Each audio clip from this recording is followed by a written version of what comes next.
and this sounds so bad, I hated being pregnant because it's really hard. Your hormones are everywhere. It was so hard.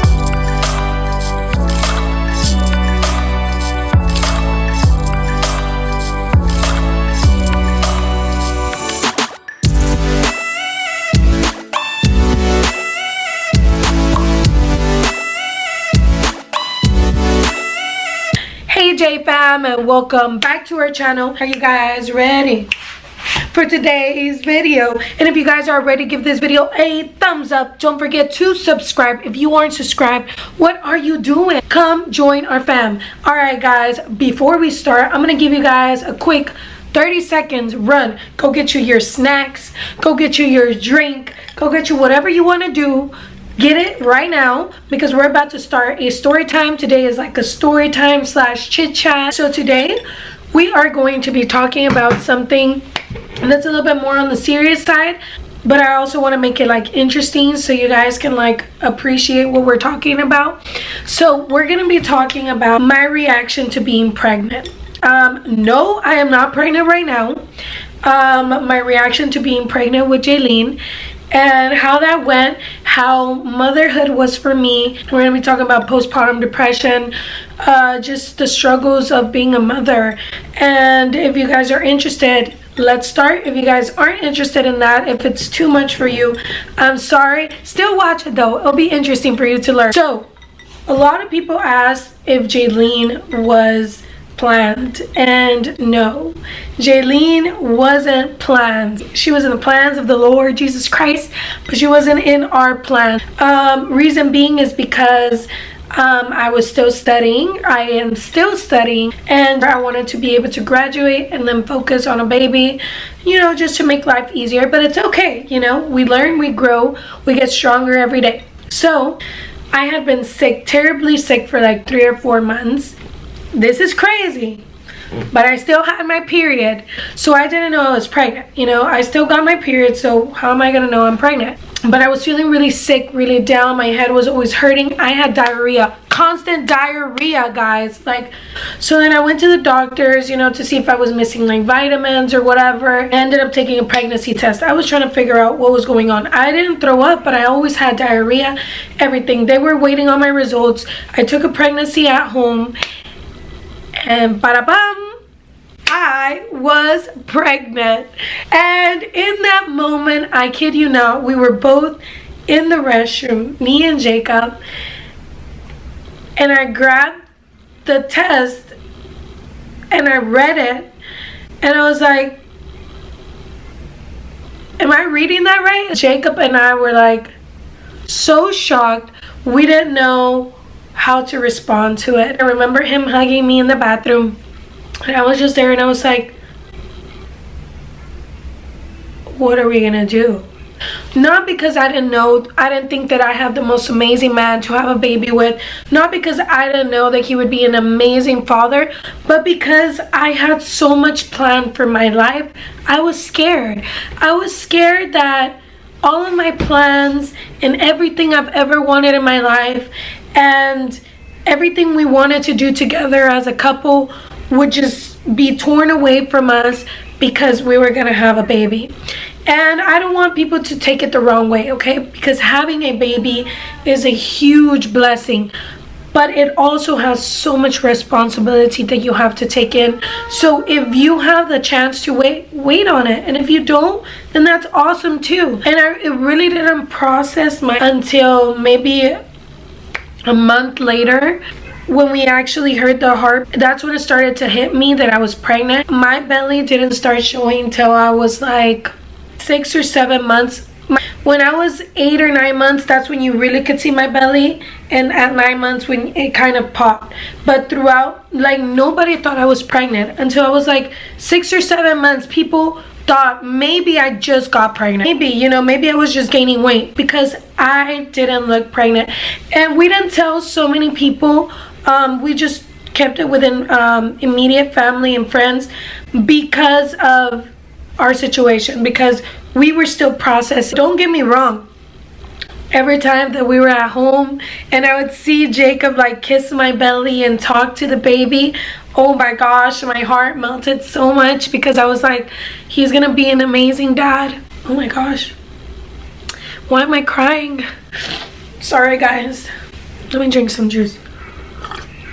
I just did my makeup. Can't be crying, girl. Get it together. I was scared throughout my entire pregnancy. Jacob did an amazing job at taking care of me. Oh, guys, this is the reality of pregnancy. Pregnancy isn't always beautiful. I hated being pregnant, and this sounds so bad. I hated being pregnant. I hope and pray that my next pregnancy is a lot better. Guys, I couldn't take my vitamins because I was like, I would puke them out. My entire pregnancy, I tried like 40 different brands of prenatal, and I could not take them. So the only vitamins she was able to get was the vitamins that I was eating. So I would eat healthy food so she could get all those vitamins, because my body would not keep the vitamins down. So she was draining my vitamins from my body so much that I was consistently tired. Like, I had huge headaches my entire pregnancy.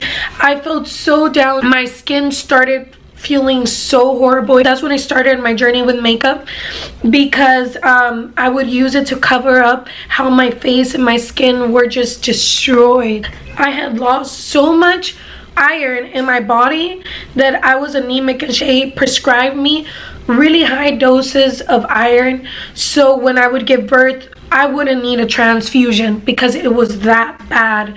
Jacob went with me to every single appointment. He was there for me. I will never forget that forever. I am eternally grateful that he was there every moment. Oh my God, stop crying, because it's really hard. Your hormones are everywhere. It was so hard. And to think that he was there for me, and I'm so lucky. There's so many people that don't have the blessing that I do to have a man like him. Okay, sorry.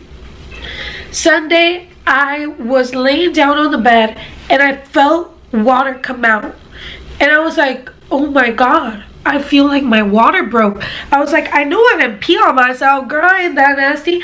I would have felt like I peed on myself. This is nasty. I went like this, smelled it, and I was like, it doesn't smell like pee, but it was like, it was almost like oily, but like watery. Jacob was like, well, do you think your water broke? And I was like, I think my water broke because I felt it.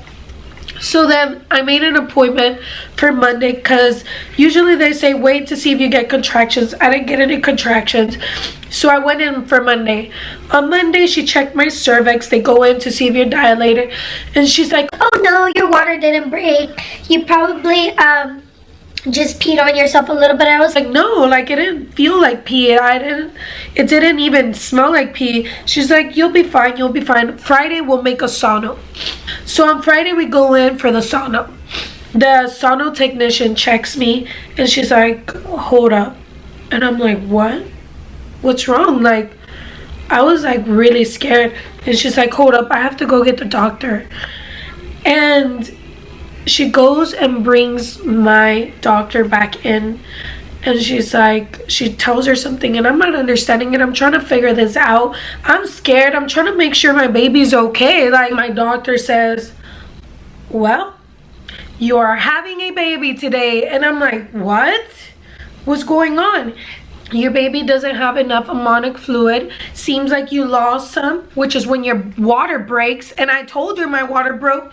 I was so shook, because they said that if 24 hours would have passed without me delivering this baby, she could have died. So I had been losing water slowly instead of one big break. I remember shaking so much. I remember I didn't even have my bag ready, anything ready. I had packed a little bit, you know, prepared my baby bag, but not everything was complete. We didn't have nothing with us. They're like, you can't leave the hospital. We're gonna take you down. We're gonna put you in a room. We're gonna induce you. So you have to stay here. I'm like, what? I can't go get my things. They're like, no, we have to start this process now. I couldn't remember what day it was. I couldn't remember my full name. I was so shook. I was like mommy brain on steroids, and I didn't want to stay alone. I was so scared, but Jacob's like, I have to go. I'm gonna go get everything so I can stay here. I don't know how long it's gonna be. They're like, you can eat up until 12 o'clock at night, because it was like 6 p.m. So Jacob went to go get all of our things, and then he went to go get some food for us, because I wasn't gonna be able to eat after 12. After like 10 p.m. contractions were coming so fast, and at 4 or 5 in the morning I began to have really heavy contractions. The doctor told me at 6 a.m. you should be ready to either get the epidural or not get it at all. So what do you want to do? And I said the epidural. Let me tell you why. So many women like to shame women who have gotten the epidural. Like, if you're gonna get a trophy for having your baby without an epidural. And there's so many people that say, oh no, the epidural can leave you paralyzed. And it's true if you have bad doctors doing it, but when you have incredible anesthesiologists, when you have the incredible resources, why not do it? And I trusted them so much. My doctor was incredible, and her anesthesiologist was like hand chosen. My mom had me without the epidural, and she had my brother and my sister with the epidural. And she said, if you can have your babies with the epidural and you want to, go for it. Because I had them with and without, and it's incredible the difference. Your body just is able to rest, and you're not worn out, especially if your body doesn't dilate as fast as it should. For some women it happens, for some women it doesn't. This helps you not lose all of your energy. So I studied a lot about it. I was scared because of it, but at the same time I was like, no, I'm gonna do it. And I told the doctor, yes, I'm gonna get the epidural. I was having contractions every like 10 seconds, and they wouldn't let me walk around because they had induced me and because I was a higher risk. And my nurses were incredible. They read Bible verses to me. They gave me so much hope. So many people were praying for us. It was just, I was just so overwhelmed by the grace of God and his, you know, his peace, because I was so scared to give birth, because everything was just, it just went too fast. You know, I wasn't prepared. And then they came and they put me the epidural, and I was like, girl, woo. First I hold on my legs. Where are my legs? I got tripped out for a second. Then I'm like, oh, they're here, they're here. Okay.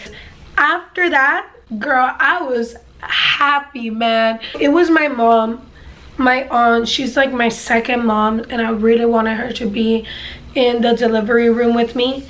And then it was Jacob. And the reason why I felt like I needed all of them was because my mom is my mom. My aunt, because my mom is too scared. I was afraid she wouldn't help me. I was afraid she was gonna faint. My aunt, she has helped deliver almost all the babies in the family, including me. She helped deliver me. Now she delivered her goddaughter. After I got the epidural, man, I was hyped. We were cracking jokes. We were having so much fun. We were acting like a fool. It felt so good not to feel pain, but still be opening up, which was incredible. Like, I would suggest that to anyone.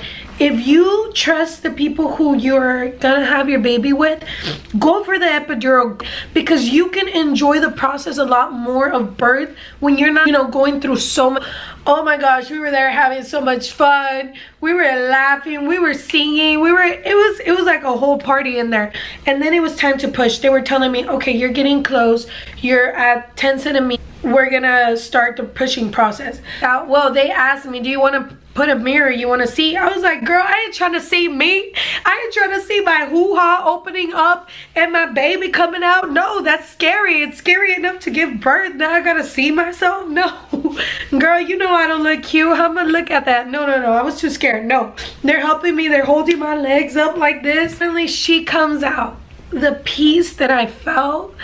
And in that moment, I cried because I had given birth to this little human that was part of me and part of the man that I love so much. And they put her on my chest and she opens her eyes. I kid you not, I almost flipped. I was like, girl.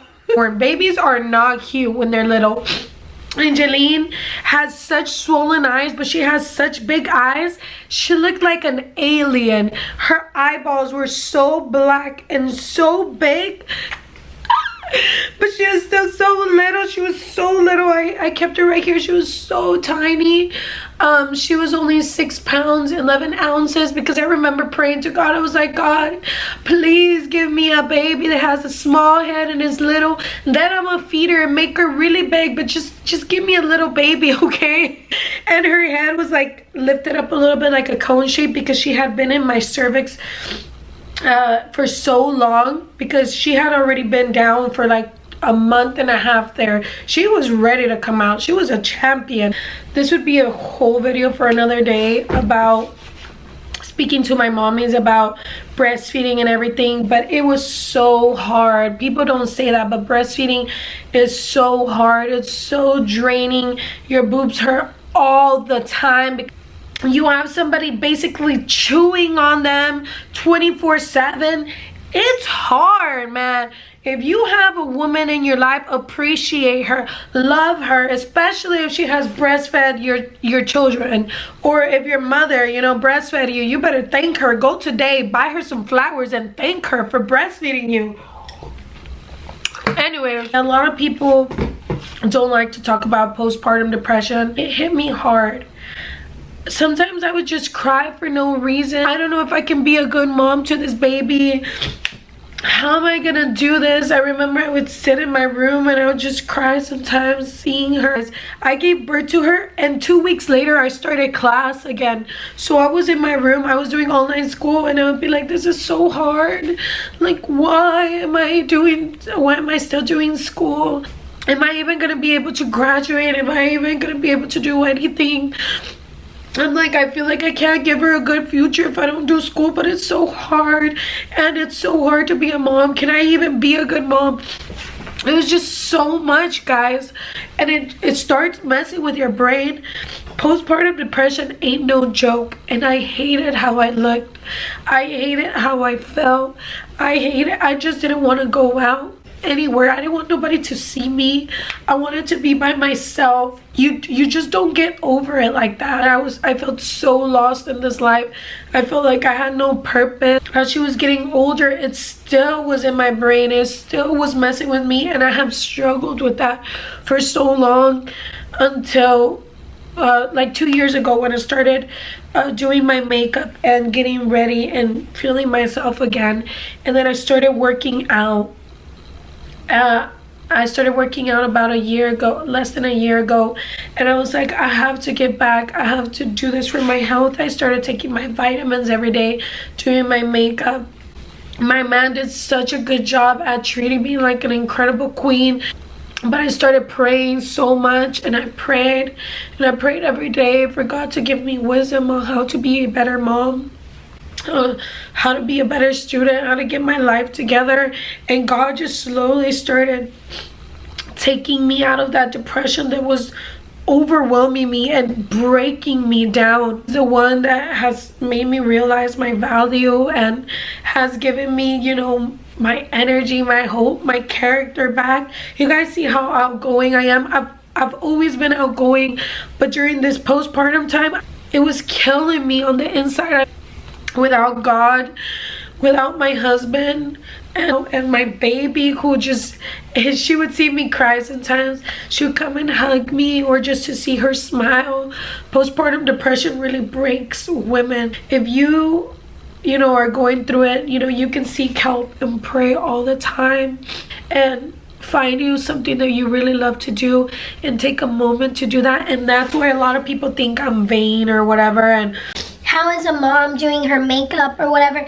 I do it because I feel so much better when I do it, because I take a moment out of my day every day for me. And that's so I can be a better mom for my daughter, be a better wife for my husband.